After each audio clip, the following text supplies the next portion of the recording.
Hi guys, this is a video about driving with confidence. So part of my job, or a lot of my job, is actually making sure that my student is confident, and that is the secret really, to be honest. So when I teach people how to drive, I have a staircase of learning, and we learn the first section, and then when they're good at that, we talk as a team and we go to the next part, and then when they're good at that, we talk as a team and we go up.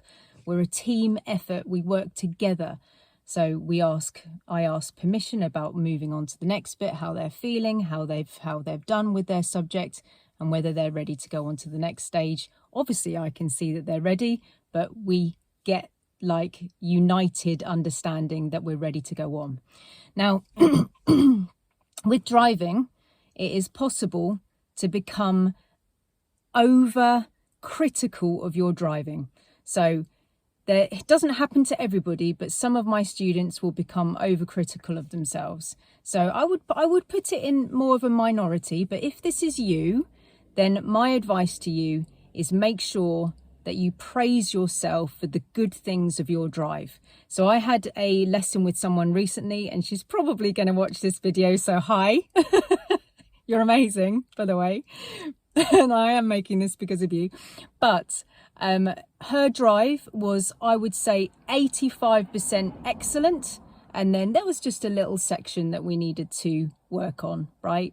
So if we drew like a circle and then put the little bit of her 15% of maybe in kind of orange that we needed to work on, and the rest of the circle was green, excellent. She's focusing too much on this kind of 15%. And what I mean by that is it's not that we shouldn't work on that, it's just that she's really zoning into this 15%. And she needs to look at the whole picture and go, yeah, my following distance was amazing. My position was good. I understood priority at that junction. I gave way beautifully. I did that meeting traffic situation excellently. I gave way to the roundabout beautifully. I positioned at the roundabout beautifully. So it's very important that this person starts to flip their mind over to the positive of their driving. She's overcritical. She tells herself off for things, and she's also influenced by too many people. And I'm not trying to shoot myself in my own foot here, because I am on YouTube as well as a driving instructor. But if you're watching millions and millions and millions of driving instructors on YouTube, you're gonna get confused, right? Because even though we've all been taught to do our Part 3 exam in a certain way, you know, we're human beings and we start to have our own way of doing things. And just like if you were selecting a counsellor or a therapist, some are going to work for you and some are not, because that's human nature. So when you go on YouTube and you find people that you think, yeah, these are my people, stick with them. Yeah. I'm probably going to lose people from saying this, but stick with them. Have like maybe 2 to 3 driving instructors on YouTube that you're like, I trust their word and they're not going to be over confusing me, and you just stick to that. Yeah.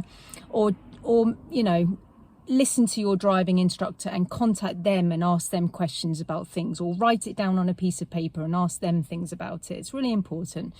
So I told my student, because she's being really overcritical of herself all the time, to make herself something called a brag file. So a brag file is basically an envelope or some way of keeping things maybe in a jar, and you write down on a piece of paper, maybe like a nice like post-it note or even a scrap piece of paper, and write on it something good that happened about your lesson and put it in your brag file and brag about the good things. I did a roundabout really well today, or my entire lesson on roundabouts was excellent today. Put it in your brag file. My position today was really, really good. Put it in your brag file. My mirror work was excellent today. Put it in your brag file. Yeah, and keep on bragging about the good things of your driving. Me and my student, when we were working together, when she was critical on her lesson, I went, right, okay, now you need to praise yourself for something immediately. So she criticized herself, which was like, it's becoming a bit of a habit. So I said, oh, right, you need to now praise yourself. What have you done now that is good in your driving today? And then she said, my following distance is good. or I really liked how I just did my roundabout. And yes, my God, some of her driving was absolutely excellent. And I was like, see, you need to zone in on these good things and you need to build your confidence up. Yeah, it's really important. If there's too many cooks in making the dinner, yeah, there's going to be mistakes and there's going to be, you know, it's quite difficult, even though I strongly suggest that people practice in their own time because it really, really helps with passing first time. I do recommend it. But let's just say, for instance, somebody's going out with their auntie and then sometimes their brother and then sometimes their dad and then sometimes their driving instructor, and or they're changing driving instructors quite a lot. Like I've recently taken on a student. I'm her 5th instructor. I hope I make it.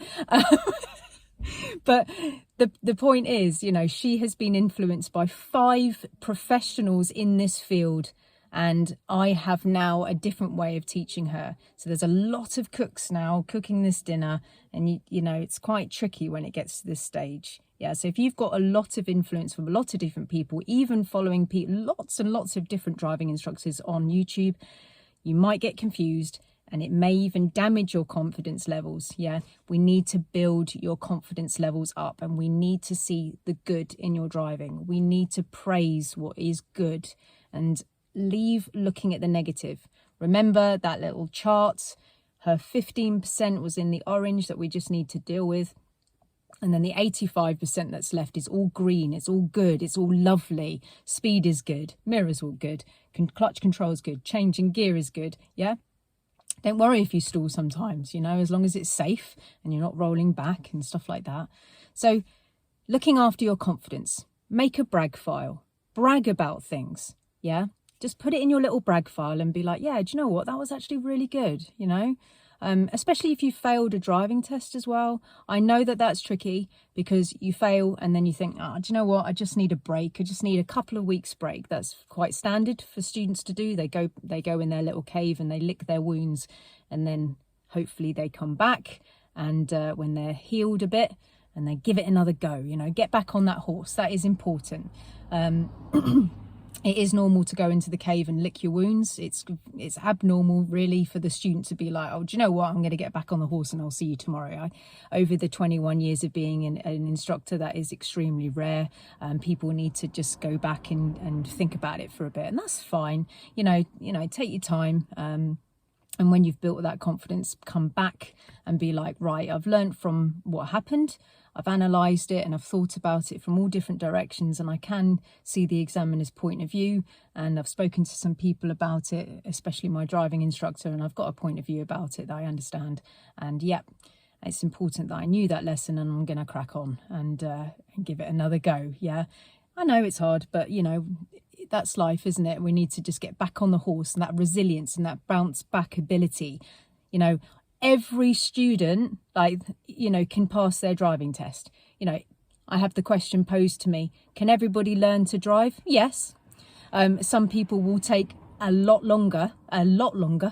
Some people may have to be in an automatic car if they find the gears a little bit too tricky. But every learner can get their driving license in the end if they continue and they continue and they continue. It's only really the student who's in control of not getting their license, because they're the ones who will give up. And everybody can do it, but some people may have to invest more time and more money because they need a little bit more help, you know. And that's the same with me, with like, if I was going to do a maths exam, I'm going to need much more help with that because I don't like maths. It's hell on earth. But anyway, I really hope that this helps. Really zone in and give yourself praise for the good things that happen. Try not to zone in on these bad things like that happen on your test, like a stall or whatever. See it as a whole piece. Brag about the good things. Build your confidence up. See the good. Flip your mind over to the good side, and start just disengaging from like sucking yourself into the negative. Yeah. All right. I really hope that helps, guys, because it's huge, isn't it? Confidence. I hope that your driving instructor is really helping you to lift your spirits. That is a lot of what I do as my job. Yeah, I pride myself on lifting people's confidence. and your driving instructor has a responsibility for doing that. All right, so I hope this helps, and yeah, keep confident and safe driving.